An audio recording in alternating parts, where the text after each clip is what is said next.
안녕하세요. 네. 자유대한민국 수호투쟁에 여념이 없는 애국 우파 국민 여러분의 현 시국에 대한 현명하고 냉철한 판단을 촉구합니다. 날이 갈수록 이전 투구적인 대선 전국 가열 양상은 문재인 공산주사파 간첩 집단에 보이지 않는 묵시적 음모로 의심되지 않습니까? 문재인이 과연 내년 대선을 제대로 진행시킬까요? 문재인 공사주사파 간첩 집단의 연방재개안 추진 음모에 속아서 대선 전국으로 국민들의 관심을 고의적으로 유도하고 있는 더불어공산당, 국민의 암덩어리당 정치인, 언론인, 기타 자칭 학자 여러분의 자유대한민국 수호투쟁의 양심선언을 기대합니다. 지금 아프간에서는 미군 철수와 거의 동시에 탈레반의 전국이 장악되어 무자비하고 잔인한 학살과 공포통치가 자행되고 있습니다. 작금의 대한민국에도 자유민주주의 체제를 붕괴시키고 중공 시진핑과 희대의 3대 세습 살인 독재자 김정은을 추종하며 공산사회주의화를 꾀하고 있는 물레반 세력이 현존이고 있음을 모든 국민들은 명확히 인지해야 합니다. 물레반 세력은 코로나 확산 억지를 위한 국민적 방역체계에는 무관심하면서 감기 수준의 코로나를 빙자하여 아프간의 탈레반을 능가하는 잔인하고 무자비한 사기 방역으로 증소자영업자들에 대한 영업권 박탈로 압살 직전에 피눈물을 자아내면서 종교의 자유, 표현의 자유, 집회결사의 자유 등 헌법상 기본권을 억압하기 위해 전 국민을 속이고 포갑독재 통치 만행을 자행하고 있습니다. 국민 여러분, 물레반 세력이 꾸미고 있는 희대의 살인 독재자 김정은과의 연방제 개헌을 위한 음모를 꾀하고 있다고 의심스럽지 않은가요? 탈레반이 장악힌 아프간의 사태가 남의 일이 아닙니다. 아마도 아프간의 탈레반이 히잡을 쓰지 않았다고 총살을 시키는 악행을 저지르고 있지만 연방제 통일이 완성된 미래의 물레반 집단의 대한민국에서는 현재 북한의 통치 만행으로 볼 때 레깅스 반바지를 입었다고 총살시키는 잔인한 만행을 자행할 수도 있지 않을까요? 전 국민들에게 이러한 나라의 백척간두의 위기 상황을 알려서 깨닫게 하여 국민적 저항투쟁이 절실할 때입니다. 문재인이 연방제통일 목표를 달성하면 곧바로 민노총을 비롯한 전국 종북단체들을 망라한 집단과 이 나라에 주둔하고 있는 조선족을 비롯한 중국 공산당 인민들, 전교조를 통해 세뇌된 어린 학생들, 제1조총련을 통한 종북홍위병들을 총동원한 종전선언을 유도하기 위한 살인을 불사한 지난번 촛불 난동 이상의 폭동적 난동이 들불같이 일어날 것입니다. 그 후 이를 주시한 바이든의 미국이 오판하여 아프간과 같이 주한미군의 철수 결정을 내린다면 즉각적으로 김정은 통치체제로 급전환될 것입니다. 자유대한민국의 탈레반식 학살과 함께 무자비하고 잔인한 공포통치 만행이 자행될지도 모릅니다. 전국에서 투쟁 및 애국방송을 하고 계신 애국우파 유튜버 여러분, 하루빨리 국민들을 일깨워주시기 간절히 바랍니다. 문재인이 추구하는 희대의 살인 독재자 김정은과의 연방제통일 개헌을 저지하기 위한 5천만 국민적 항쟁이 절실합니다. 특히 자신들의 미래와 자유대한민국의 미래를 함께할 10, 20, 30 세대들의 자유민주주의를 수호하기 위한 총궐기 투쟁을 전개할 것을 간절히 호소합니다. 2021년 8월 22일 작은 투사. 시대가 변했다. 자주국방 없으면 동맹도 손절. 20년을 낭비했다. 이슬람 무장단체 탈레반이 지난 15일 아프간 수도 카불을 점령했다. 2001년 9.11 테러 직후 미국의 침공으로 실각한 지 20년 만의 귀환이다. 이날 카불에 입성한 탈레반은 험비 군용 차량과 보드 픽업 트럭 등 미국이 아프간 정부군에 지원했던 장비를 앞세웠다. 과거 미군이 주둔했던 칸다하르 공군기지에서는 탈레반이 정부군이 쓰던 미국산 어-68개의 탈레반 깃발을 꽂았다. 카불 국제공항은 아프간을 탈출하려는 외국인과 아프간인이 몰려들면서 한때 기능이 마비됐다. 스스로 나라를 지킬 의지가 없었던 정부와 군대의 최후였다. 미국 무기가 미국 위상에 상처를 냈다. 미국은 2001년 탈레반을 축출하고 아프간의 정부를 수립한 이래 20년 동안 정부군 육성에 총력을 기울였다.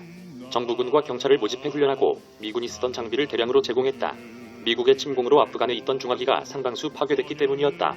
미국은 아프간 방위를 아프간인들에게 맡기기 위해 육군과 공군을 재건했다. 미국이 2005년부터 아프간군 기금으로 지원한 자금은 750억 달러에 달한다. 아프간군을 위해 미국은 제3국에서 무기를 사서 제공하는 것도 마다치 않았다. 브라질 항공기 제작사 엠브리어가 만든 프로펠러 경공격기 A-29 슈퍼 투카노였다. 미국이 기존에 제공한 MD-530F 헬기는 고산 지형 높이까지 날지 못하고 화력도 약했다. 반면 4억 2,700만 달러를 들여 20대가 제공된 슈퍼 투카노는 기관포와 폭탄, 로켓탄 등을 장착할 수 있고 내구성이 우수했다. 하지만 지난 5월 미군 철수 시작 후 개시된 탈레반의 대공세에 정부군이 무기력하게 무너지면서 미국이 정부군에 제공한 엄청난 양의 현대식 무기들은 탈레반에 넘어갔다. 총탄을 막을 수 있는 장갑을 장착한 험비 차량, 미국산 픽업 트럭, M113 장갑차, 지뢰방호 차량, M1117 차륜형 장갑차, M4 소총, M240 기관총 등이 포함됐다. 어-60 헬기와 슈퍼 투카노 경공격기, 스캔 이글 무인 정찰기도 탈레반의 수중에 넘어갔다. 트위터에는 경비병이 도주한 무기고에서 탈레반이 미국산 소총을 옮기는 동영상이 끊임없이 올라왔다. 탈레반이 카불을 점령한 직후에는 미국산 M16이나 M4 소총을 든 탈레반 전투원의 사진이나 영상이 올라오고 있다. 소총은 부품과 탄약을 쉽게 구할 수 있어 사용하기가 용이하다. 험비 차량과 트럭 정비는 인터넷을 활용하고 정부군에서 투항한 사람을 투입하면 가능하다. 미국 무기를 무력하게 내줬다는 점에서 조 바이든 행정부에는 굴욕적인 일이기도 하다. 이 같은 사례가 처음은 아니다. 1975년 베트남 전쟁 당시 남베트남이 무너지는 과정에서 미국은 남베트남군에 제공했던 암호기계 수백 대와 관련 자료를 북베트남군에 빼앗겼다. 탈취당한 기계는 옛소련과 중국에 넘어갔다. 미국 정부 역사상 가장 큰 손실이었다. 정보 공유 수단이 제한적이었던 베트남 전쟁 당시에는 미국 정부 가물은 척하면 아무도 알 수 없었지만 소셜 네트워크 서비스가 널리 쓰이는 현대 사회에서는 탈레반의 행동을 숨기기 어렵다. 미국의 국제정치적 위상에 흠집이 날 수밖에 없는 대목이다. 미국 의존은 위험, 아프간과는 달라.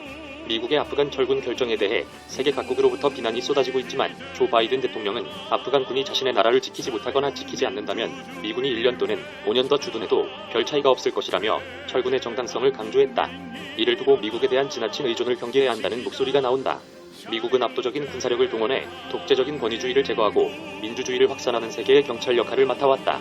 하지만 아프간 철군으로 신뢰할 만한 동맹이라는 전제가 깨진 만큼 자주 국방 기조를 추구해야 한다는 것이다. 반면 내전이었던 아프간 전쟁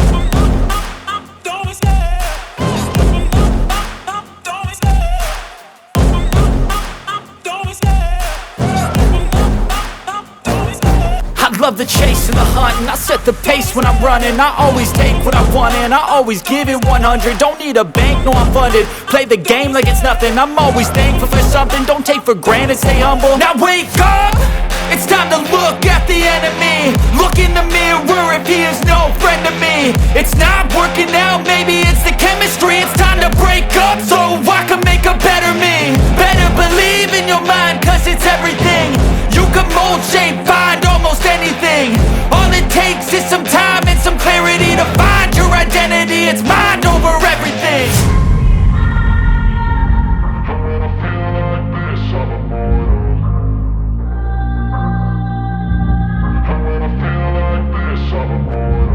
And when I feel like this, I'm immortal. When I feel like this, I'm immortal. When I feel like this, I'm immortal. When I feel like this, I'm immortal. Don't be scared. Just open up, don't be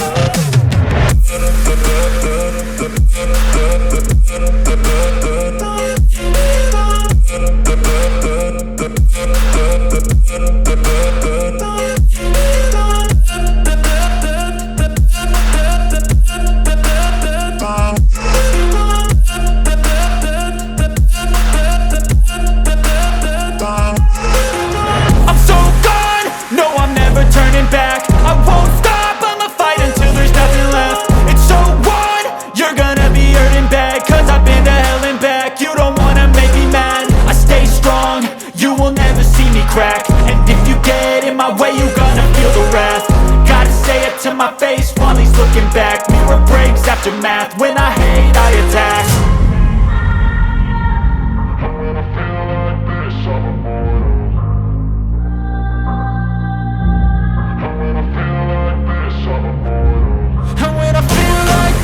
immortal.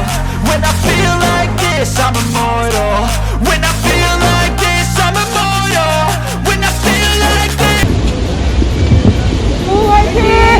네, 안녕하십니까. 이동욱입니다. 네. 지금 우리 앞에 이렇게 그 펜스가 많이 쳐져 있는데,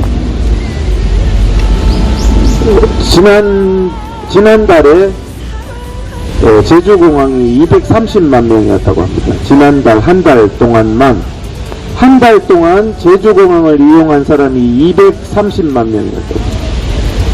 김포공항을 이용한 사람이 195만 명, 한 달이면 1년이 아니고요. 근데 야외에는 단 2명이 못한다고 이런 짓을 하고 있습니다. 정말 기가 막힌 일입니다. 여러분들 생각해 보시면 이 나라가 중국이나 베트남하고 똑같은 나라가 됐거든요. 지금 중국이나 베트남이요, 절대 정치적인 발언 못합니다. 여러분들 관광 갔을 때 조심해야 될 거, 정치적인 발언하지 마라. 정치적인 발언. 다른 거 다 해도 된다. 밤에 뭐 먹고 놀고 뭐 관광하고 다 되는데, 베트남, 중국에 가가지고는 정치적인 발언이나 정치적인 행위를 못합니다. 옳고 그름에 대해서 말할 수 없습니다. 근데 대한민국이 그렇거든요. 지금 할 짓 다 해요. 다 돼요. 유원지 다 돼요. 백화점 다 돼요. 야외 이 공기 좋은 데서 이 야외의 정치 집회의 자유만 안 된단 말입니다. 이 야외의 정치 집회의 자유는 헌법상의 기본권이거든요. 제가 여러분들 지겹도록 얘기하잖아요. 지겹도록. 초등학생이면 이제 아는 얘기 아닙니까? 백화점에는 인원 제한이 없고 야외 집회는 안 된다. 이게 문재인이가 자유민주주의를 말살하고 있는 짓인데, 여기에 대해서 언론도 조용합니다. 야당도 조용합니다. 여러분들 북한이 지금 평화시대입니까? 북한이 지금 평화시대입니까? 북한 평양 거리가 평화의 거리입니까? 그냥 찍소리 못하고 인간이의 생활을 하는 곳이 평양이에요. 찍소리 못하고. 인간이 입이 다녀도 찍소리 못하고 사는 데가 베이징 북경이에요. 자유민주가 없어요. 지금 대한민국이 똑같이 됐단 말입니다. 이렇게 국민의 인권이 유린되는데요, 찍소리를 안 해요. 내일 김정은이가 와서 야 오늘부터 김정은이가 다스린다 해도 찍소리 안 할 판이에요. 찍소리 할 것 같아요? 찍소리 안 해요, 우리나라 사람들. 내일부터 김정은이가 와서 다스려도 찍소리 안 할 나라가 됐습니다. 자, 사랑제일교회가 폐쇄됐잖아요. 왜 폐쇄됐죠? 폐쇄된 이유가 뭡니까? 예? 예배 드렸다는 거예요. 예배 드렸다는 거. 다른 이유가 없어요. 예배를 드린 게 범죄고, 오세훈이가 이번 주에 또 예배 드리면 고발하겠다.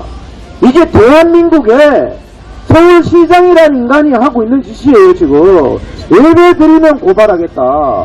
예배 드렸다는 이유로 폐쇄를 했어요. 자, 방역수칙을 위반했대.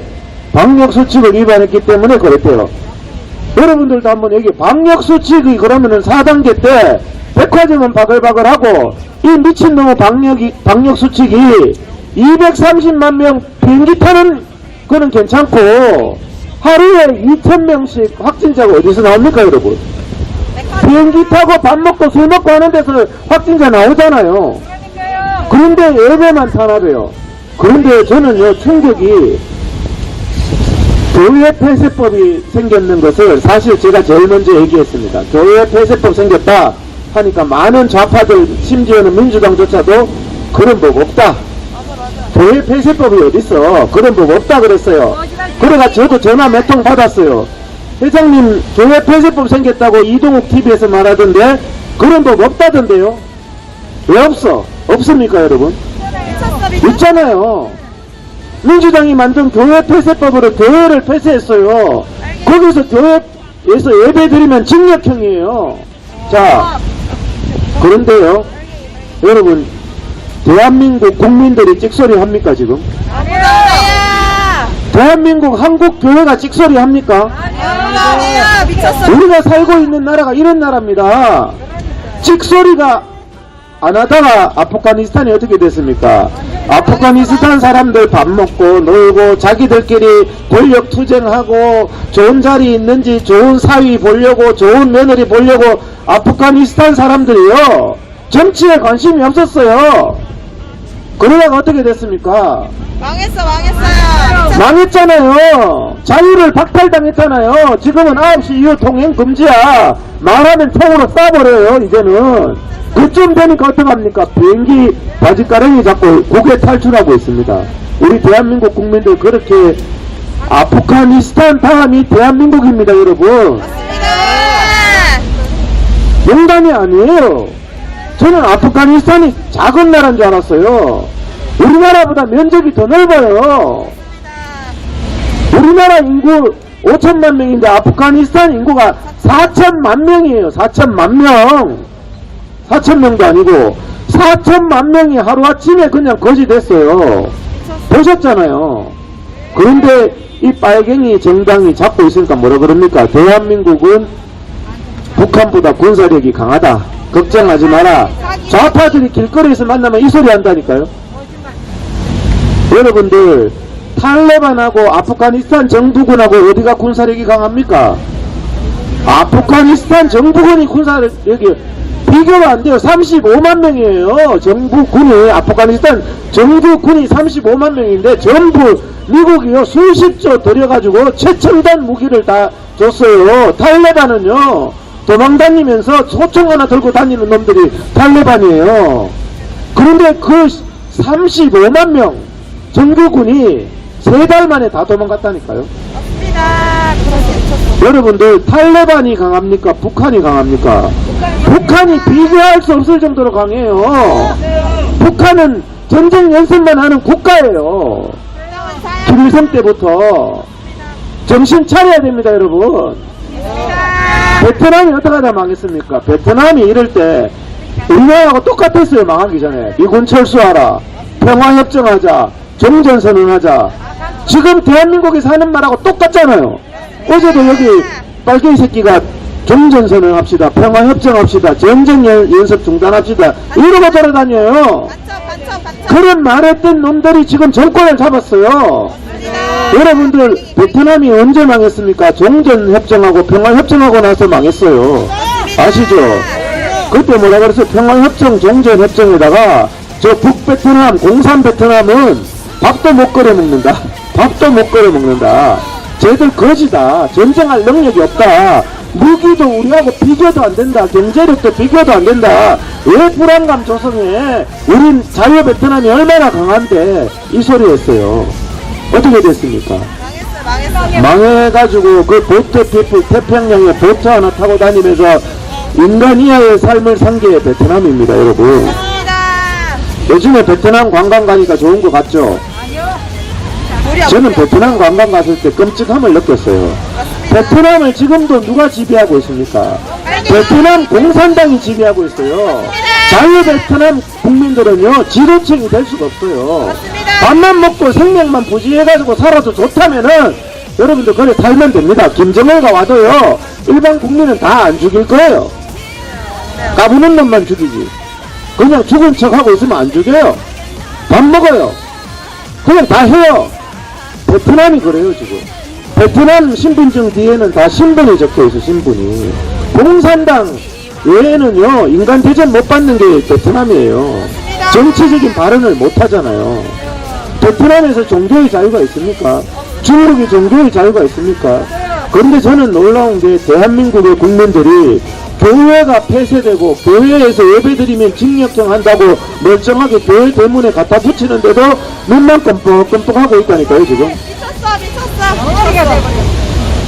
여러분 기가 막히지 않습니까? 저는 교회 폐쇄법 하면 막 대한민국 교회가 들고 이러다가 난리 나는 줄 알았어요. 눈만 끔뻑끔뻑해요. 이 문재인 정권이 얼마나 거짓말 잘하는지 압니까? 전철은 코로나 안 생긴데 백화점은 안 생긴데 오늘 아침에 누가 전화 왔어요. 이렇게 문재인의 잘못에 대해서 얘기하려고 하니까 경찰이 55dB 이상 하면은 해산시킨대요. 마이크 55dB. 그러니까 제가 마이크 55dB은요, 마이크 떼고 말하는 게 55dB. 마이크 못 쓴단 말이에요. 마이크 썼으면 회사나라. 이렇게 해서 회장님 연사로 안 오시는 게 좋겠습니다. 마이크 못 쓴대요. 그래 제가 55dB이라는 법이 어디 있는데, 내가 찾아줄게. 그래가지고요, 집시법에 별표 2에 찾아보니까요, 55dB는 없어요, 여러분. 거기서 낮 시간에 85dB에서 95dB이에요. 85dB이면 할 거 다 할 수 있는 데시벨이에요. 그렇게 적혀 있는데 경찰이 사기치고 거짓말 하더라니까요, 국민들이. 제가 그래 그 법조항을 찾아서 줬어요. 이걸 가지고 가가지고 그 거짓말한 놈 고발해라. 뭐 유튜브 앞에 삼각대 세워놓고 서 있으면 안 됩니다, 기자회견 때. 여러분들 제 사진 보여드렸잖아요. 올림픽 선수들 기한할 때 삼각대 세워놓고 KBS, MBC 기자가 딴 데 가요? 카메라 들고 다 있잖아요. 그건 뭐냐고, 그거는. 이것들이요, 공산당 빨갱이 사회주의자들은 거짓말이 근본이에요, 거짓말. 기자회견 못한대. 근데 텔레비전은 맨날 기자회견해. 거기는 보면 삼각대만 세워놨나 보면 전부 다 바글바글하게 다 있어. 사회적 거리두기도 없어요. 네? 자기들은 다 하는 거야. 다 표현의 자유가 뭐다 다 하는 거예요. 대한민국 국민의 집회 결사의 자유만 말살됐습니다, 여러분. 여러분, 그런데 우리가 외쳐야 되는 이유가요, 아무도 외치지 않을 때 김일성이가 설칠 때요, 북한 주민들이 다 이기적인 생각해서 뭐 떠들 사람 떠들겠지, 김일성이 저러다가 말겠지, 뭐 어떻게 되겠지, 이렇게 생각했단 말이에요. 그래서 북한이 어떻게 됐습니까? 공산화 됐어요. 공산화 되고 나서는요, 거기에 관여 안 했는 사람도 다 이크라니아의 삶을 살게 됐어요. 내 나라가 뺏기고 나면요, 여러분 집에서 가만히 있는 사람들 괜찮을 것 같지요? 절대로 괜찮지 않아요. 사랑제일교회 폐쇄됐을 때 다른 교회 내 교회 아니네 하고 있으면 괜찮을 것 같죠? 이 교회 폐쇄한다는 얘기는 당신 교회도 내 폐쇄한다는 얘기예요. 어떻게 하나는 알고 둘은 모릅니까? 그래서 우리가 목숨 걸고 외쳐야 됩니다. 외쳐야 돼요. 중국 대륙이 13억이 저는 공산화 시커멓게 공산화 됐는 게요, 모든 국민이 침묵했기 때문에 공산화가 됐어요. 침묵하면 안 돼. 모든 사람이 다 침묵하고 있어요. 지금 무임 성차하려고 머리 까져요. 공짜 좋아요, 공짜. 누가 여기 가가지고 대신 떠들어 주겠지. 떠들다가 보면 뭐 대충 되겠지. 이러면서 나는 내 일이나 하자, 나는 일 간섭하지 마라, 실속도 없다, 이러잖아요. 제가 그거 몰라서 여기 와가지고 그러는 줄 압니까? 그렇지만요, 대한민국이 빨갱이 나라가 되고 나니까 정말 끔찍한 나라가 된 겁니다, 여러분. 빨갱이 참결. 나라와 자유와 인권이 없는 나라에 살고 있는 국민들, 침묵했기 때문에 그렇게 된 겁니다. 침묵했기 때문에. 자유를 누리고 있는 나라들은요, 그 자유를 위해서 다 피를 흘렸어요. 자유를 위해서 피를 흘렸다니까요. 우리 여기에 지금 있는 게요, 8.15 광복, 자유를 위해서 우리 선조들이 피를 흘렸어요. 독립운동하면서. 6.25 전쟁 때 김일성이가 여기 다 공산화 하려고 할 때 피를 흘렸어요. 우리 아버지들이, 우리 선배들이. 그래서 우리가 자유를 누리는 겁니다. 자유는 공짜가 아닙니다, 여러분. 우리가요, 정말 해야 돼요. 뭔가를 해야 돼요. 침묵하면 안 돼요. 맞습니다. 침묵하면 먼저 아세요. 다 동의하는 뜻이 됩니다. 맞습니다. 일본이 대한민국을 점령했을 때 우리가 침묵했더라.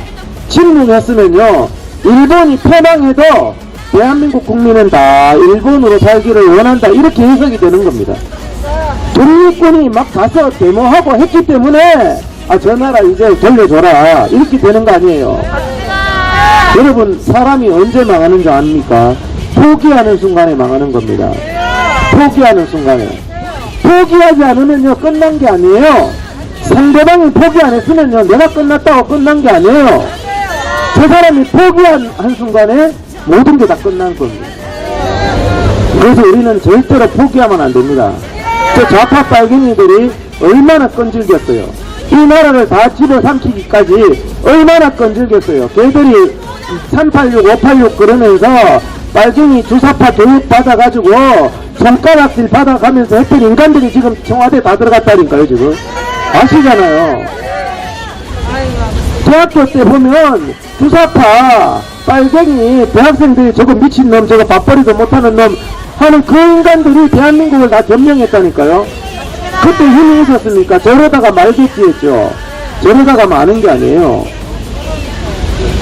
그 사람들한테 대한민국이 다 집어삼킴을 당했다니까요. 이번에 탈레반이 그 아프가니스탄을 장악했잖아요. 거기 대통령으로 귀국한 사람이 얼마 전에 잡혔잖아요. 그냥 소총 들고 그러다가 잡혔어요. 그때 죽였어야 돼요, 그놈을. 근데 평화한다고 풀어줬잖아. 풀어주고 나니까 얼마 안 돼서 아프가니스탄 국민을 다 지배하는 지배자로 돌아왔다니까요. 여러분들, 악이나 빨갱이나 이런 것들은요, 피 흘리기까지 끝까지 투쟁해서 싹쓸 없애야 됩니다, 여러분.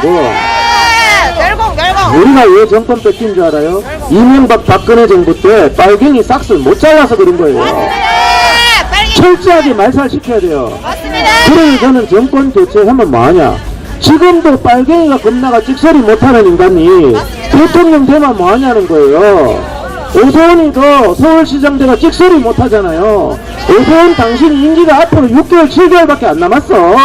어차피 이래주거나 저래주거나 당신 죽는 거요. 난 내가 오세훈이면 8개월 남았는 이 임기요, 좌파하고 싸우겠어요. 그러면 국민이 함께 하잖아요. 그런데 좌파가 겁나가지고 좌파 세상으로서 어쩔 수 없대. 그러면서 국민들 중에서도 좌파한테 어쩔 수 없어서 오세훈 이해해야 된다, 이러는 사람도 있어요. 빨갱이. 여러분, 지금 정권요 바뀌어봤답니다. 이런 정신력으로 좌파가 무섭고 빨갱이가 무섭고 주사파가 무섭고 주한미군 철수 그런데 외치는 그 사람들이 무섭고 좌파 언론들이 지금 다 장악했잖아요. 좌파 언론하고 목숨 걸고 싸우는 사람이 차기 정권을 잡아야 돼요. 그래야 대한민국이 자유민주주의 국가가 되는 겁니다. 우리요, 누군가가 대신해 주겠지.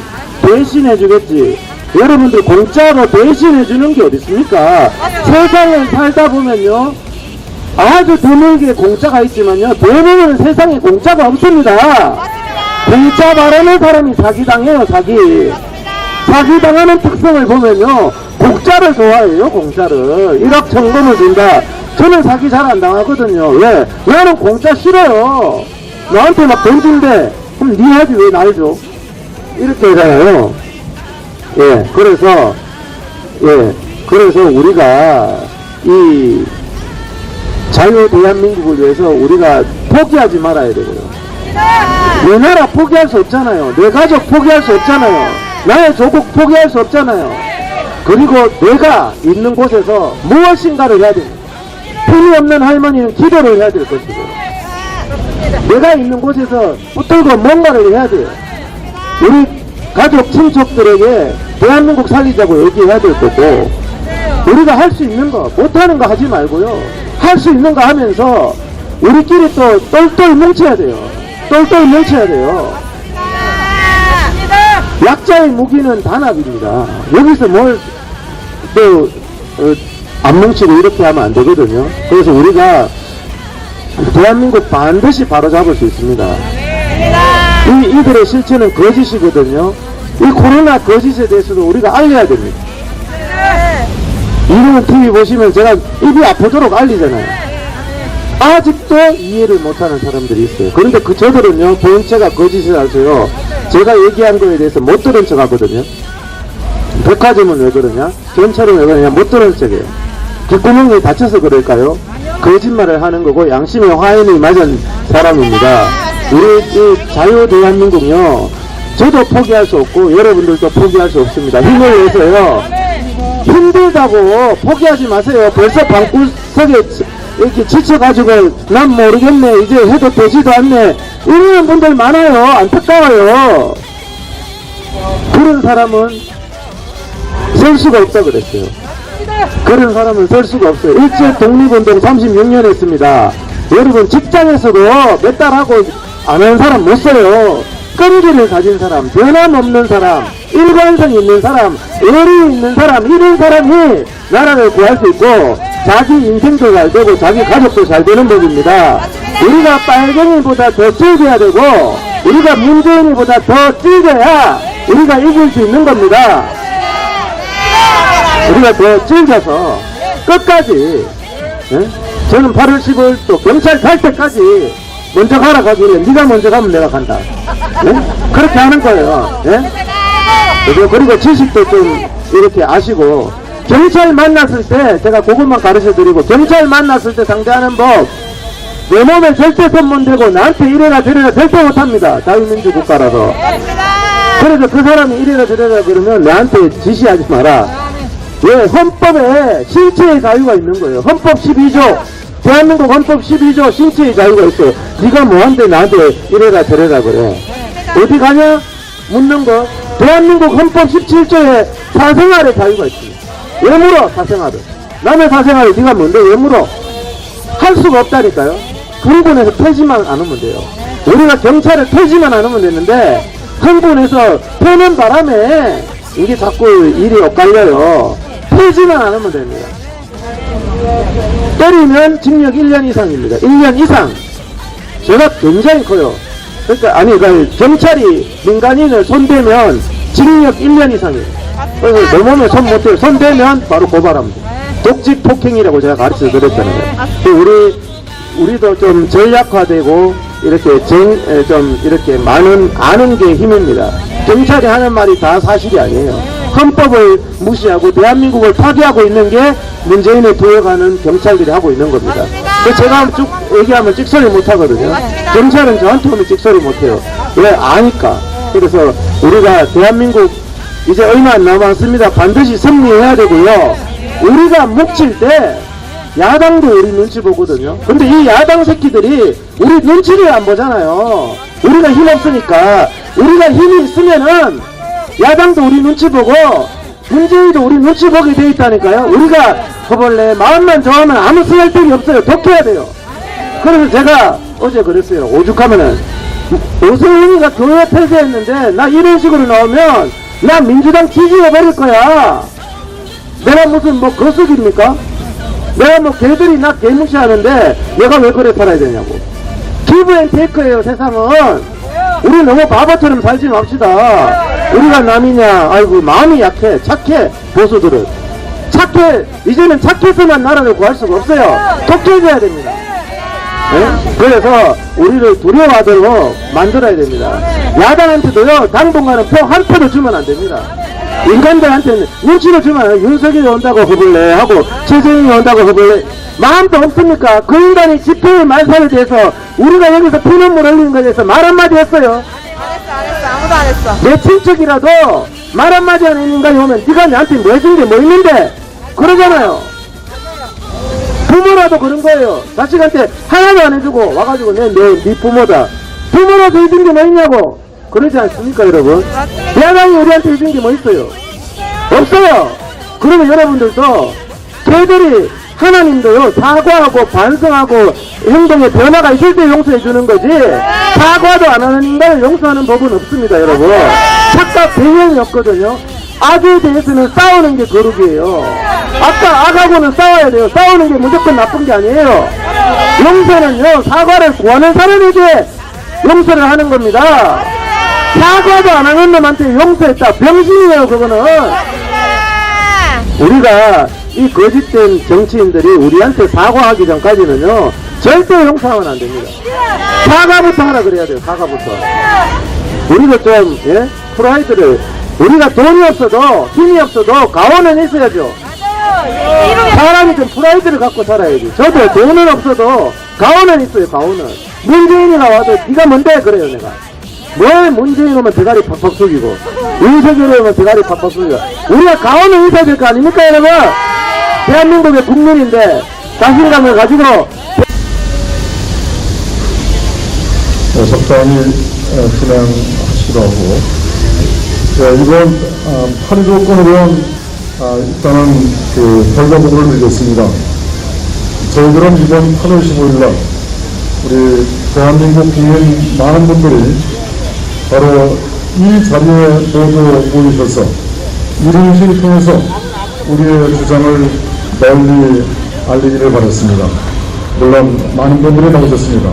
그런데 이 자리에는 바로 문재인 세력들이 전국에서 차출한 경찰 버스로 완전히 성벽을 썼습니다.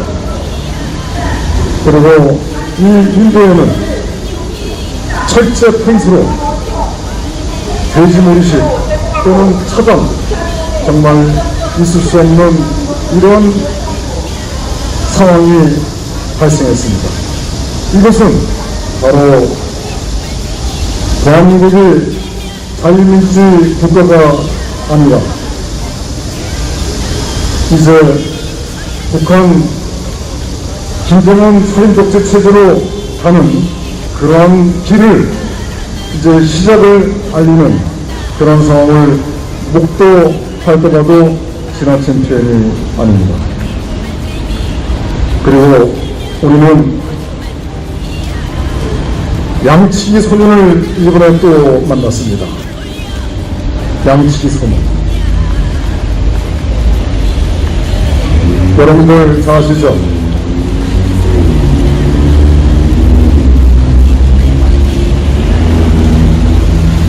기자회견 뿐만 아니라 수많은 어마어마한 자금을 들여서 광고를 통해 가지고 우리 대한민국 국민들이 투쟁을 고취시켰었는데 청와대를 올라가서 문재인 세력을 바로 대한민국 헌법과 대한민국 국법을 위해서 처벌을 해야 된다고 많은 국민들의 염원을 위해서 광고를 그렇게 했는데도 불구하고 그날 당일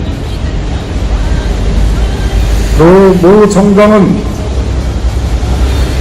당원들을 어마어마하게 동원해서 이면도로나 지하철 역사에서 당원 모집을 했습니다. 정작 하이할 투쟁을 하지 않고 당원 모집을 하고 그리고 걷기 대회만 함으로써 정부에는 국민들에게 잘못된 신호를 주게 된 것입니다. 이것은 바로 양치기 소년이 아닌가 이렇게 말씀드릴 수 있습니다. 앞으로 다가올 10월 9일, 10월 3일 또 그때도 양치기 소년은 또 나타날 것입니다. 이 양치기 소년은 2019년 광화문 집회에서도 또 나타났습니다. 언제까지 우리가 양치기 소년에 휘둘러야 됩니까? 절대 이제는 더 이상 양치기 소년에 속아서는 안 됩니다.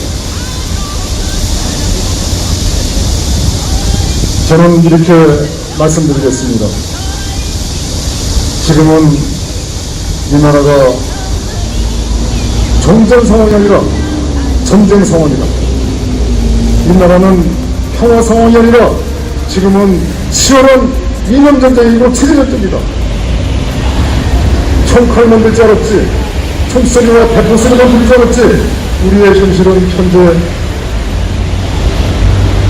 죽고 죽이고 죽이는 사느냐 죽느냐 이런 싸움에 현재 있는데 많은 국민들은 이 땅의 평화와 자유가 하늘에서 그냥 거저 떨어진 줄로 알고서 이렇게 생활하고 있습니다. 그리고 모두에 말씀드렸지만 유장보수 정당, 국민의 짐이 보수파 정당이라고 생각하고서 또 보수파 정당이라고 또 여기게끔 저들은 국민을 기만해왔듯이 또 지금 선거의 공정성과 투명성이 담보되지 않는데 불구하고 대선 노름하고 있습니다. 분위기를 붙잡고 바람을 잡고 국민들을 전부 다 대선 몰이에 끌어들이기 위해서 이놈 저놈 다 대선에 참여하고 있습니다. 이러면서 이 문재인 세력은 뒤로 차곡차곡 대한민국 적화 도로연방제 그 모든 작전을 현재 진행시키고 있습니다. 문재인 세력이 국회에서 현재 추진하고 있는 주민자치제도 여러분들 잘 아시죠? 이것은 바로 공산주의, 바로 공산주의로 가는 모습입니다. 그래서 현재 이 땅은 전쟁 중입니다.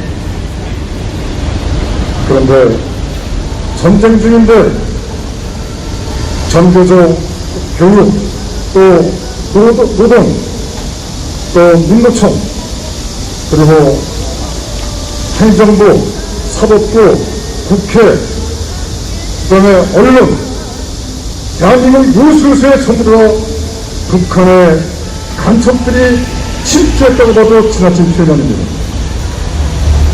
북한을 이렇게 하면 바로 간첩입니다. 그런데 보수우파 정당에도 간첩이 없겠습니까? 적을 이렇게 하는 간첩이 없겠습니까? 바로 보수우파 정당, 위장정당, 국민의힘에는 간첩들이 진작 많이 침투했었습니다. 그 기원은 1997년이죠. 97년 전에 6.29선언, 노태우가 6.29선언을 통해서 좌익들에게 항복선언을 냈습니다. 그리고 8.7헌법을 통해서 문재인 종북 좌익 세력들이 대한민국에 공식적으로 침투하는 근거를 만들었습니다. 그리고 3당 합당, 민주정의당, 그 다음에 김영삼의 민주당, 그리고 김종필의 공화당 3당 합당을 통해서 공식적으로 그 당시에 간첩들이 4월 16일, 2016년 4월 16일에도 박근혜 정권을 심판하라, 박근혜를 탄핵하라는 목소리를 낸 거예요. 근데 4월 16일이라는 날짜를 보는 순간 제가 소름이 쫙 돋은 게 2014년에 4월 16일에 세월호 사건이 일어났단 말이에요. 근데 북한은 이것에 대해서 단 한마디도 얘기 안 하는 거예요. 그걸로 우리나라 천안함은 미군 잠수함이나 부딪혔다 그런 얘기는 하면서 세월호는 북한행이라는 얘기를 이제 들어본 적이 없네요. 예, 북한이 뭔가 반스 없다고 얘기를 해야 되는 거잖아요. 우리나라 사람이 죽었으니까 같은 동포라면서요. 같은 우리 민족끼리라면서요. 근데 그걸 언급을 안 해서 좀 놀랬어요, 저는. 그랬고 넘어갔고요. 그 다음에 2016년 4월 13일에 총선을 패배를 합니다. 근데 이 사건에서 제가 보는 관점을 말씀을 드릴게요. 여당이 패배를 했다는 당시에. 그렇죠. 예. 그 당시에는 새누리당이었죠. 예, 새누리당이 패배를 했죠. 근데 탄핵을 시킨 김무성하고 유승민 친이 계열의 국회의원들 있잖아요. 그 사람들은 이 패배의 책임이 박근혜한테 있다로 박근혜를 굉장히 몰아가요. 이때 이후부터. 근데 제가 보는 관점은 1차 원인은 내부 문제, 친박계와 친이계의 갈등의 문제고요. 옥새 파동까지 간 거 아닙니까, 결국은. 그리고 2차 원인은 안철수가 만든 국민의당이 성공한 것에 이유가 있다고 저는 봅니다. 특이하네요. 왜냐하면 안철수가 국민의당을 그 당시에 만들었고요. 보수표를 굉장히 많이 흡수해갔어요. 갈라진 거. 네. 저는 그때 사실 안철수가 정말 깨끗한 인물이고 뭔가 사회에 헌신한 인물인 줄 알고 다 보였죠, 제가. 얼마나 깨끗하면 우리나라에 간첩이 전혀 없다고 얘기해요. 네. 아무튼 그래서 그때 열심히 뛰어서 그쪽에서 39개의 의석을 가져갔습니다. 그게 사실은 보수 의석이었어요. 그래서 저는 정말 중도의 입장에서 잘 갈 줄 알았는데 그렇게 못 갔죠. 거기에 보니까 호남 계열이 거의 20명 가까이 있었는데 20명이 전부 좌파 목소리를 냈단 말이에요. 계속 갈등할 수밖에 없죠. 그래서 제가 보기에는 패배의 원인은 친박계 친이계 갈등이지 김무성하고 유승민 계열에 있는 자칭 우파 보수라는 이들이 박근혜한테 선거 패배 책임, 이 총선 패배의 책임을 물리는 건 저는 자기네들이 탄핵한 것에 대한 정당화, 합리화? 예, 저는 그렇게밖에 안 보여요. 이거 어떤 인격장애에 들어가요? 인격 수양이 안 된 그 자체니까 인격 장애가 될 수가 있죠. 예.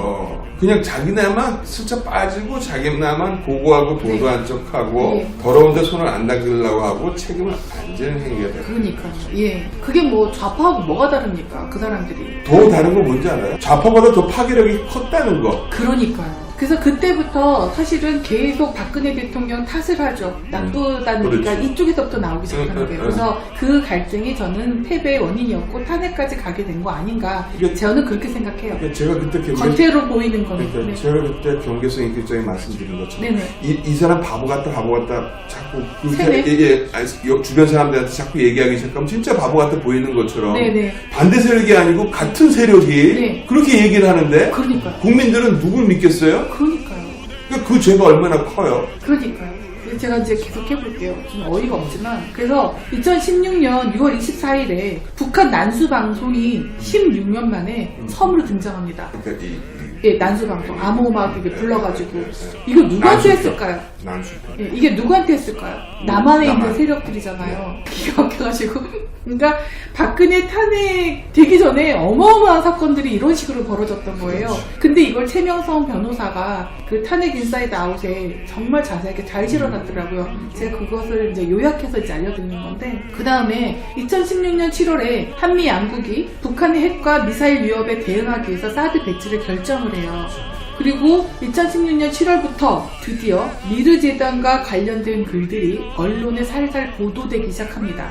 그 다음 이게 또 내부 문제인데 2016년 7월 8일에 우병우 청와대 민정수석하고 조선일보 갈등이 생기기 시작해요. 이거 최영재 대표님 얘기해 주실 수 있으시죠?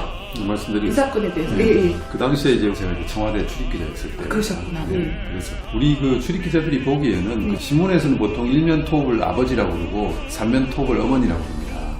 그러니까 일면 톱과 삼면 톱이 제일 중요한데 네. 그저 뭐 한 일면 톱 정도 안 그러면 삼면 톱 정도로 네. 갈 기사였어요. 기사 아, 분량이. 근데 예. 그날 조선일보가 이례적으로 1면에서부터 10면까지 신문을 도배질을 했어요. 어머. 그리고 한 달 동안 그걸 계속 도배질을 하기 헐. 시작하더라고요.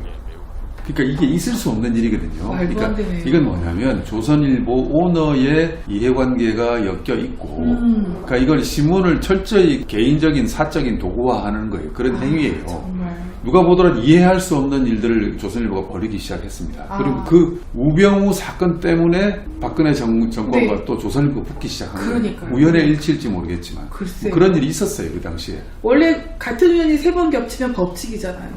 네. 한 달을 도배질을 했어요. 한 달을. 한 달씩이나요? 네. 와. 2016년 7월에 우상호가 최순실 관련 제보를 입수했다 그러면서 더불어민주당에서 8월에 최순실 TF팀이 출범을 합니다. 이거 뭔가 굉장히 계속 1년의 일관된 무엇이 보이는 거예요. 그리고 여기에 참여한 인사들이 누구냐면 조응천, 손혜원, 모포 사건 기억나시죠? 네. 예. 그 다음 도종환이 참여를 합니다. 저는 뭐 사실 문학과 아닙니까? 신기하네요. 시인 아닙니까? 이 사람? 전교조 대표적인 좌파 지식입니다. 전교조였어요, 도종환이요? 아, 그렇구나. 어쩐지. 또 자기는- 대표적인 좌파 지식. 네. 그런데 포장이 너무 잘 돼 있잖아요. 그러니까요. 조정현 씨가 무슨 뭐 대단한 시인이고 네. 감동적이고 우리한테 많은 그러니까요. 정신적 양분을 대주는 그런 사람처럼 부각돼 그러니까요. 있잖아요. 예. 2016년 9월 김정은 참수 부대 창설 승인이 돼요. 원래 이게 2019년이 목표였는데 탄핵 소추로 이제 직무 정지에 들어가니까 황교안 그때 대행이었죠. 네. 예, 그 분이 그냥 바로 그냥 실행을 해버립니다. 저는 이걸 보는 순간 황교안 대표는 우파가 맞구나. 그럼 트위터나 페이스북에서 계속 나오는 뭔가 우파가 아니다, 세작이다 막 이런 식의 이 보도가 완전히 잘못된 보도고 이것 또한 누가 장난질하는 게 아닌가 이 생각이 들기 시작하더라고요. 예. 그 다음에 이게 더 중요한 건 문재인 정부 들어서자마자 이게 바로 해체가 되는 거예요. 문재인은 과연 누구 편인가? 이 질문을 던지지 않을 수가 없죠. 예. 제가 여기서 한마디 하겠습니다. 예. 국제 정치를 조금 드러나는 것만 제가 말씀을 예, 드릴게요. 좋습니다. 2016년 7월에 한미 양국이 사드 배치에 합의를 했다고 예. 말씀하셨지 않습니까? 예. 이때 중국이 어마무시하게 예. 이 사드 배치에 대해서 우리 한국에 압력을 넣었던 거 기억하시죠? 그럼요. 예. 그리고 중국의 그 압력이라고 하는 것은 외교적인 압력을 뛰어넘습니다. 네. 여기 우리 한국에 와 있는 네. 중국인 유학생을 통해서 네. 그 많은 한국의 좌파 단체들 지원하고 연계 활동을 벌여요. 아하. 그리고 제가 직접 명동에 있는 주한 중국 대사관의 정치 참사관이 제 오래된 친구예요.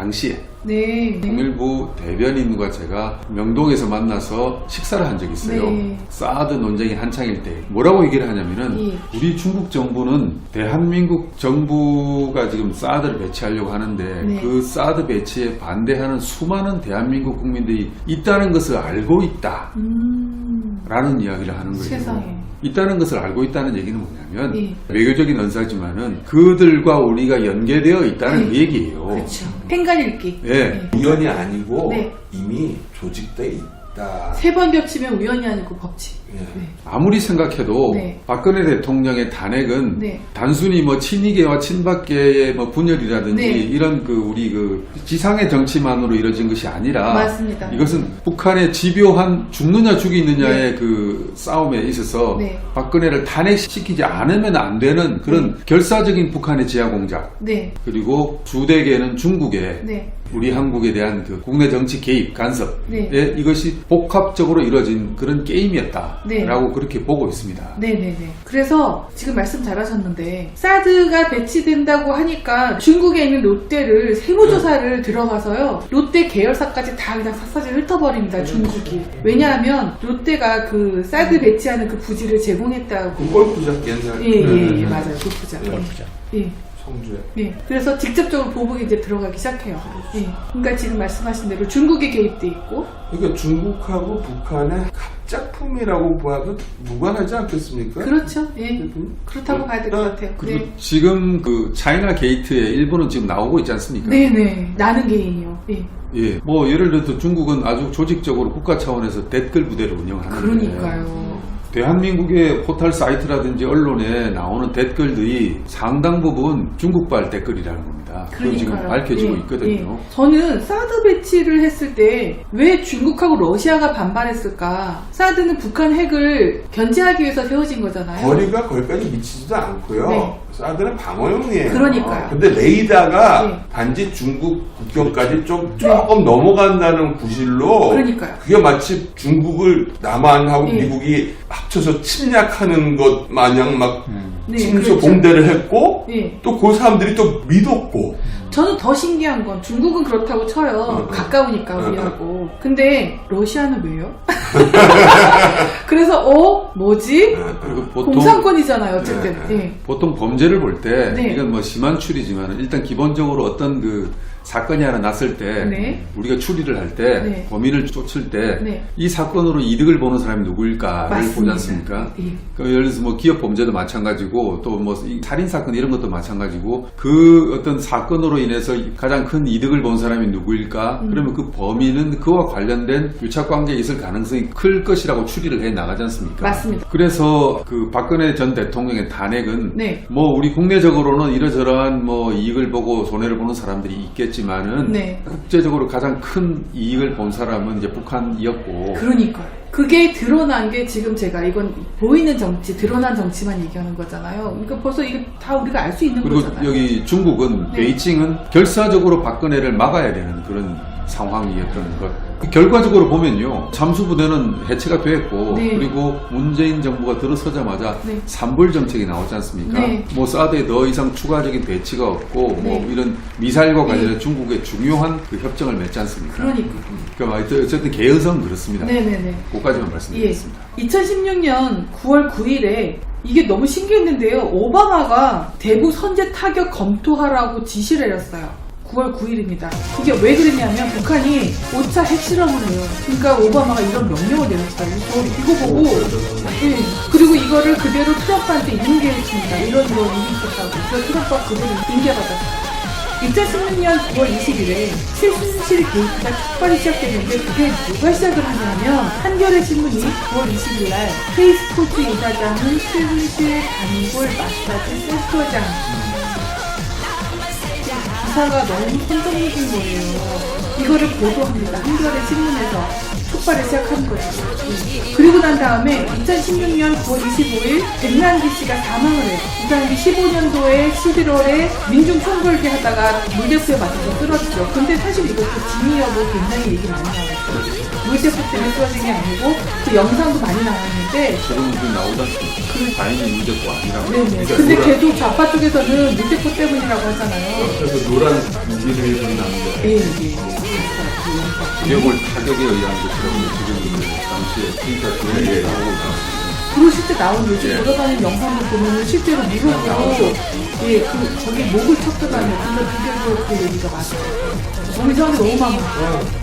너무 많아요. 이렇게 뭔가 투명하지 않고 뭔가 음험하고 뭔가 왜 음습하고 왜 괴기영화 볼 때는 그런 느낌 있잖아요. 막 그런 느낌이 막 드는 거예요. 이걸 제가 정리를 하는데 그게 뭐냐면 지난번 편집한 거 동영상 걸면 그 동영상 전환하고 인코딩하는데 시간이 걸리거든요. 보통 그 2시간, 3시간 걸려요. 그 시간에 책 보고 막 요약하는데 요약하는데 도저히 중간 중간에 숨이 막혀가지고 못하겠는 거예요.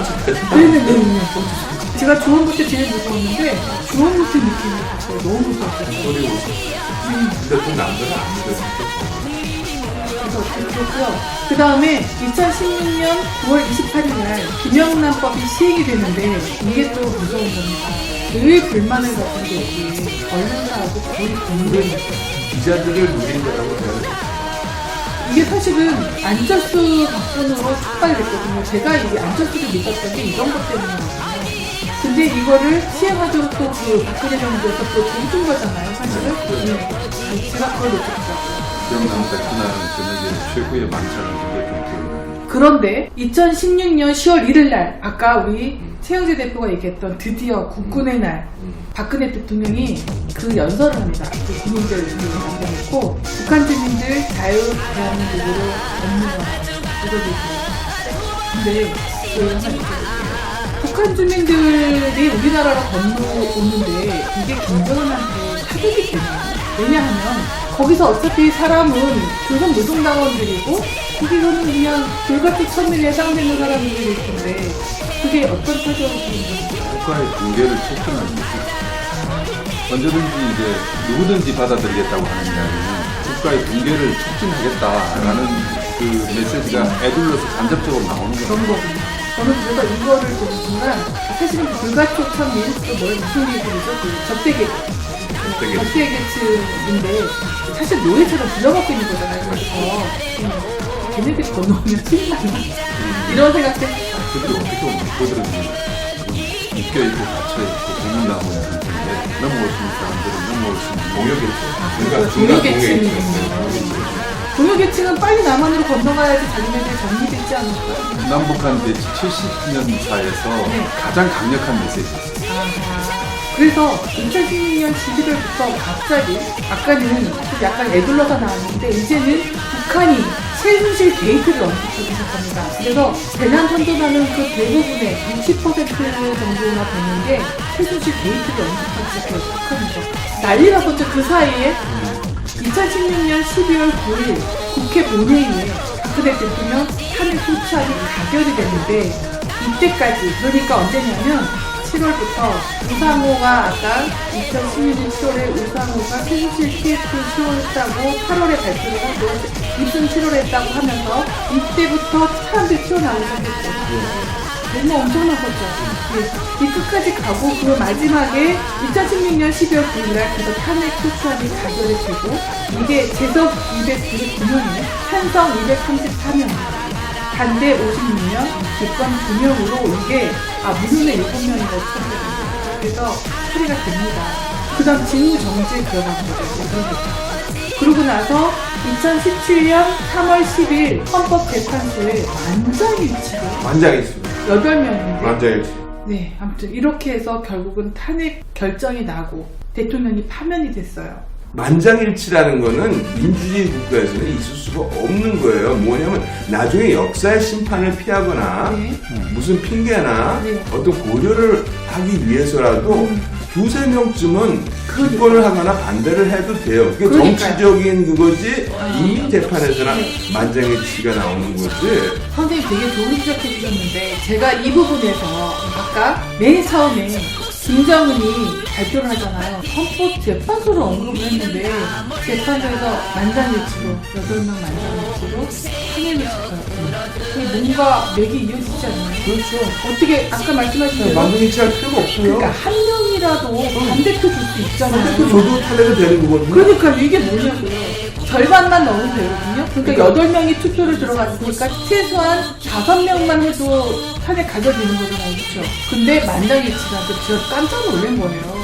그 이유는요, 그때 탄핵안 투표할 때도 도대체 반대한 놈이 누구냐, 명단을 밝혀라는 얘기만 그런 거 나왔겠죠? 이문재판식으로. 명단을 밝히면 북한이 알 거 아니에요. 아, 만약에 헌법재판 같은 잠깐만요. 거, 지금 그 박근혜 대통령 탄핵 소추안 얘기 하시는 건가요? 네, 거기서도 몇십 명에 대해서 반대표를 줬는데 기권한 사람까지 네. 짚고 넘어갔어요. 누군지 이름을 밝히라고. 그러면 만약에 헌법재판관 중에서 한 사람이 반대한 사람이 자기 이름이 분명히 밝혀지기로 하면 그 사람은 어떻게 되겠습니까? 그러니까요. 와, 이게 만약에 지하 정치가 작동하고 있는 거라면 그럼 그 사람은 큰일 나는 거죠.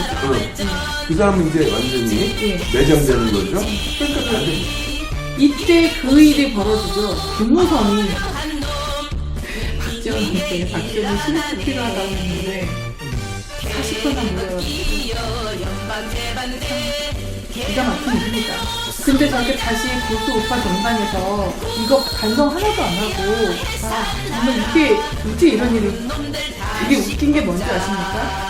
2017년 박근혜 대통령이 탄핵된 직후에 북한에서 신년사가 나왔습니다. 탄핵 사건을 두고 이렇게 말합니다. 전민항쟁, 남한민주의, 거기서 남권이라고 했죠. 남한인민의 전민항쟁이라는 표현을 쓰고요. 그 다음 정확히 워딩이 이렇게 돼요. 박근혜와 같은 반통일 사대 내 세력의 중독을 분쇄하기 위한 전 민족적 투쟁을 힘있게 벌여야 한다. 이게 뭡니까? 이게 지금 공작 정치가 엄청나게 작동한 게 증명이 되고 있는 거예요. 근데 저는 이게 되게 신기한 게 뭐냐면 북한이 이렇게까지 해야 됐을까요? 원래 해도 되잖아요. 어차피 남한에 세력들 많으니까. 어쨌든 이렇게 김정은 이렇게 막 갈살하고 막 조평통 막 대전이 다 나와서 그래서 제가 보기에는 북한의 배남 공작 70년사를 지금 문제를 하고 있는데 이것을 일일이 들여다보면 우리 한국 사람들 대부분 무슨 그런 일이 있어 이렇게 이야기를 해요. 그런데 북한이라는 국가에서 한 최고 엘리트들이 공전부에 한 5천여 명 정도 근무를 하는데 이게 국가기관입니다. 국가기관이 매일매일 나와서 더더군다나 그런 전체주의 국가에서 아무 일도 안 하면은 그게 이상한 거예요. 그러니까 지난 70년 동안 매일매일 반복적으로 그 최고 엘리트들 5천여 명이 무언가 남쪽을 전복시키기 위한 일구월신 그런 공작을 하고 있단 말입니다. 그런 국가의 공권력이 작용하고 있는데 그것을 우리가 라이브하게 보고 뭐 간첩이 있느냐 없느냐 이런 이야기를 하고 이거는 아니거든요. 이거는 아니고 그것은 수학으로 보면 상수로 생각하고 그것이 그러면 시기에 따라서 우리 한국에 어떤 뭐 영향을 10만큼 미칠 것인가 20만큼 미칠 것인가에 대해서 분석을 하고 그에 대응하는 전략을 짜는 것이 문제지 그런 5천명에 달하는 북한의 국가 공권력이 작용하지 않는다고 나이브하게 생각하는 것은 그것은 위험한 게 아니라 일반 우리 국민들은 그렇게 생각할 수 있을지 모르겠지만은 적어도 책임 있는 자리에 있는 공무원들이나 이런 사람들은 그런 생각을 가지면 안 되죠. 근데 그걸 속이고 있어요. 뭐냐. 북한의 통일전선부 부장을 대한민국의 통일부 장관하고 같은 역할을 하고 있는 사람이라고 자꾸 세뇌 교육을 시켜요. 그게 노무현 시절부터 했거든요. 김양건 통일전선부 장관을 데리고 와서 인천 영종도 땅을 보여주고 조선소까지 왜 굳이 보여줘야 되느냐. 이게 뭐냐면은 통일전선부는 우리나라의 통일부하고 달라요. 근데 착각하고 있고 근데 국민들한테 그렇게 세뇌를 시킨다는 게 더 겁나고 무섭다는 얘기죠. 안 그렇습니까? 맞죠. 지금 보면은 교수님 제가 이렇게 쭉 이렇게 말씀드렸잖아요. 박근혜를 감옥에 집어넣은 것도 불법이고 현재 계속 gat혀있는 것도 불법이다라는 얘기들이 굉장히 많이 나오고 있어요. 제가 본 얘기는 이게 다 해가지고 얼마가 뭐 플러스 6 플러스 6 이렇게 해가지고 24개월인가가 넘으면 안 된다고가 있고 그 다음에 이게 들어가서 계속 이게 지금 제목이 바뀌고 있단 말이에요. 이거 어떻게 만회하거나 이럴 방법은 없나요? 재판 신건마다 구속기간이 있거든요. 이제까지 뭐 구속기간이 위법이다 하는 얘기는 제가 아직 들어보진 않았습니다. 아, 그렇군요. 그러니까 이게 시중에 나온 얘기와 또 이렇게 법 해석하는 예, 부분이랑 다르군요. 그런 게 있었으면 벌써 이제 제 귀에 들어왔겠죠. 그렇죠. 그건 뭔가 절차는 지키고 있겠죠. 형식적인 절차라도. 네. 탄핵 소추할 때 처음 애당초 문제됐던 게 K재단하고 미르재단, 네. 정경위원을 동원해가지고 거기 뇌물 주게 한 거. 그게 문제가 돼서 그 외 뭐 다른 건 나중에 조사하는 과정에서 다 모은 겁니다만은. 더 첨가한 거죠. 네, 그렇죠. 정유라의 말대로. 나중에 별건 수사 통해서 이제 드러난 거. 애당초 문제가 됐던 게 K스포츠, 미르재단, 정경련을 통해서 기업들이 돈을 주게 한 것. 그걸 이제 제3자 뇌물 제공죄로 해서 그 혐의로 이제 탄핵소추 발의도 하고 주된 게 그건데 정작 그거는 무죄가 됐잖아요. 받은 건 하나도 없어요. 그러니까 지금 아무것도 없던 게 추가로 지금 문제가 되는 거는 그 말세필 관련해가지고는 대법원의 소수 의견, 조무순 판사, 대법관 포함해서 서너 명 정도가 이제 반대 소수 의견을 냈죠. 그것도 분명치가 않다. 그리고 제3자 뇌물 제공죄는 요건을 더 엄하게 하고 있어요. 왜? 자기가 받은 게 아니니까. 자기가 받은 게 아니라 다른 사람한테 금품을 주라고 하는 것이니까 그거는 부정한 청탁이라는 요건을 더 요구하고 있습니다. 뇌물죄가 이제 제일 중요한 제목인데 뇌물죄 중에 대법원에서 유죄 선고받은 것이 말세필하고 영재센터 지원한 거 그거는 이제 제3자 뇌물 제공이 아니고 뇌물수수죄 공모공동정범으로 봤어요. 근데 그것에 대해서 이제 교의대 대법관을 포함해서 4명 정도의 반대 의견을 제기를 했습니다. 그 반대 의견이 바로 그런 거예요. 이건 뇌물수수죄의 공동정범으로 볼 게 아니다. 왜냐하면 뇌물수수죄의 공동정범으로 보려면 박 대통령이 직접 받은 것과 마찬가지로 볼 수 있을 정도로 제3자가 받은 사람이 누굽니까? 정유라 아니면 최서원 씨죠. 최순실이라고 합니다만 최서원입니다. 본명은. 그 사람들이 받은 게 박 대통령이 자신이 받은 것과 동일시할 수 있을 정도로 그 정도가 돼야 이게 뇌물수수의 공범으로 그렇게 할 수 있는 것이고 여기서 직접 받은 사람이 박 대통령이 아니고 정유라 쪽이 있기 때문에 이거는 제3자 뇌물 제공죄로 봐야 된다. 또 뭐 제3자 뇌물 제공이라면 직무와 관련된 부정한 청탁이 있어야 되는데 명시적인 부정한 청탁이라고 볼 거는 없었거든요. 영세전 허가를 받아야 되는 상황이고 하는 그런 정황으로 봐서 이거는 묵시적 청탁이 있었다고 볼 수 있다. 뭐 이런 정도의 얘기니까 부정한 청탁을 인정할 수 있겠느냐. 그런 취지였어요. 그러니까 가장 그 중요한 혐의가 대법원에서도 소수 의견이 몇 명이 나올 정도로 반론을 제기했다는 것은 뭔가 문제가 있을까 이렇게 볼 수 있는 거죠. 박근혜 대통령 복권을 바라는 사람들이 굉장히 많아요. 가능한가요? 일단 대법원에서 유죄 선고를 했지 않습니까? 거의 뭐 확정이 됐다고 봐야죠. 공직자가 뇌물죄로 선고를 받으면 선거권이나 피선거권이 일정 기간 제한이 돼요. 그래서 판결의 효력으로서는 판결이 확정되자마자 복권될 수는 없는 거죠. 그러면 어쨌든 뭐 피선거권이 끝나더라도 일정 기간은 몇 년 동안은 못 나오죠. 네. 다시 뭐 출마해서 다시 대통령이 되거나 그건 안 되죠. 아, 제가 이제 여쭤본 건 기한이 있잖아요. 10년이면 10년, 5년이면 5년이잖아요. 그 뒤는 뭐 어떻게 연대도 그 뒤에야 뭐 나올 수 있는 거죠. 아, 그래요? 그렇게밖에는 안 되는 거예요. 아, 근데 정말 제가 너무 속상한 게 쭉 한번 사건을 재구성해보니까 이 말도 안 되는 일이 벌어졌고 지금 교수님도 말씀을 하셨지만 이게 첫 시작은 태블릿 PC였었어요. 그게 뭐가 대단한 줄 알았어요. 엄청난 국정농단일 줄 알았는데 아닌 거예요. 지금 보면 국정농단 이거는 뭐 수천 배 강하죠. 근데 결국은 그 탄핵소추 그거 받은 것도 뇌물죄. 근데 그것조차도 증거도 없고 법리 해석도 잘못되고 있는데 이것조차도 유죄로 가고 그러고 있는 거죠. 근데 이런 경우는 교수님 뭐 다른 방법이 없나요? 그래서 사법부가 중요한 거죠. 사법부가 제대로 공정한 판결을 해주는 게 중요한 거고 저는 그때 참 이상하게 생각했던 게 탄핵 절차에서 사실관계를 가린다는 게 쉬운 일이 아니거든요. 사실은 탄핵 소추된 것이 뇌물수수라든가 이런 사실관계를 규명해야만 네, 그래야지 탄핵 판단할 수 있는 거잖아요. 네. 사실 대통령이 재직 중에 처벌받는 범죄가 아닙니다, 그게. 그러니까 재직 중에 처벌받는 범죄는 뭐 잘 아시겠지만 뭐 내란죄라든가 이런 특별한 경우잖아요. 조사는 받을 수 있겠지만 처벌받을 수 있는 범죄가 아니었어요. 그렇다면 일종의 탄핵이라는 것은 정치재판이거든요. 정치적 사법재판입니다. 그러니까 사법이란 건 아까 얘기했듯이 진실을 가리는 문제도 있고 또 국회의원들이 소추 발의해야만 이게 재판이 되는 거니까 정치적인 재판이기도 합니다. 그런데 헌법재판소에서 사실규명하는 절차가 그렇게 있지 않아요. 그러니까 사실규명을 그것도 이렇게 복잡하게 나중에 재판이 얼마나 오래 갔고 지금까지 아직 끝나지 않았잖아요. 그러니까요. 이렇게 오래가는 사실규명 문제 갖고 탄핵 소추 발의할 게 아니죠, 원래는. 그러니까 그걸 갖고 탄핵 소추 발의한 자체가 잘못됐다. 저는 그렇게 생각합니다. 탄핵 소추 발의한 사람들이 야당이야 그렇게 하고 싶겠지만 여당에서 왜 그렇게 동조를 했는지 납득이 안 가요. 그러니까 과거에 노무현 대통령 때도 탄핵 소추 발의를 했을 때 여당은 맹렬히 반대를 하고 심지어는 물기까지 했잖아요. 그런 모습을 보이니까 헌법재판소에서도 함부로 그걸 가결을 못하는 거예요. 그러니까요. 이번에 미국 트럼프 탄핵 가는 것도 공화당을 딱 막아버렸잖아요. 세상에. 그래서 저는 정치적으로 이대로 덮고 넘어갈 수는 없는 것이 아니냐.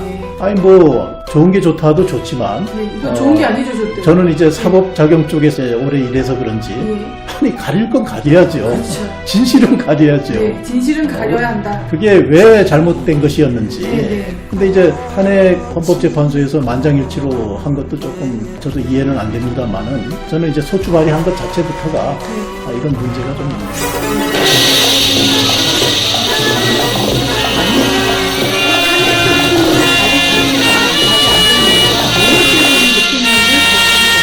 뇌물죄가 명백하면 법률 위반도 탄핵하려니까 법률 위반이다. 탄핵할 수 있겠죠. 근데 중요한 건 그게 확정되지 않은 거잖아요. 확정되지 않았다는 거죠. 사실관계가 나중에 결국 대부분 문제가 났는데 그거 갖고 여당 의원들까지 그렇게